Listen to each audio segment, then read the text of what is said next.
Friends, ఇవాళ తోటకూర పెసరపప్పు వేసి పొడి కూర నేర్చుకుందామండి. దానికి కావాల్సిన పదార్థాలు: తోటకూర సన్నగా తరుక్కోవాలి, శుభ్రం చేసుకుని నానబెట్టుకుని 3 గంటలు. పెసరపప్పు హాఫ్ కప్పు సన్నగా ఇలా తరుక్కోవాలి. ఉల్లిపాయలు, పసుపు, అల్లం పచ్చిమిర్చి పేస్ట్ అండి.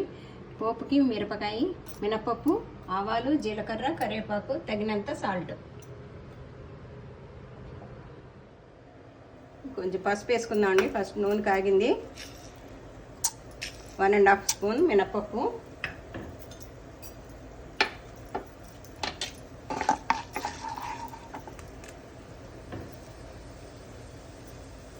ఒక స్పూన్ ఆవాలు వేసుకుందాం, 1 స్పూన్ జీలకర్ర,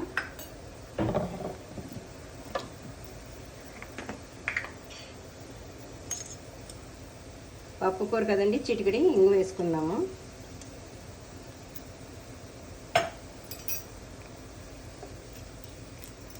ఎండుమిర్చి, పచ్చిమిర్చి, అల్లం పేస్ట్, ఉల్లిపాయ ముక్కలు. ఇవి బాగా కొంచెం కలర్ రావాలి, గోల్డ్ కలర్.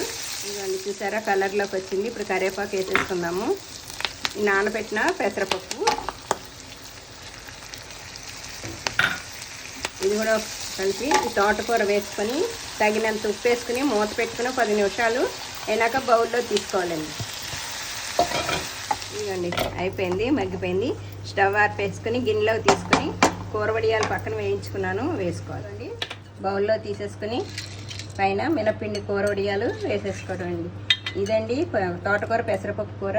ట్రై చేసి చూడండి, లైక్ చేయండి, షేర్ చేయండి, కామెంట్ సెక్షన్లో తెలియచేయండి. చాలా కమ్మగా ఉంటుందండి కూర.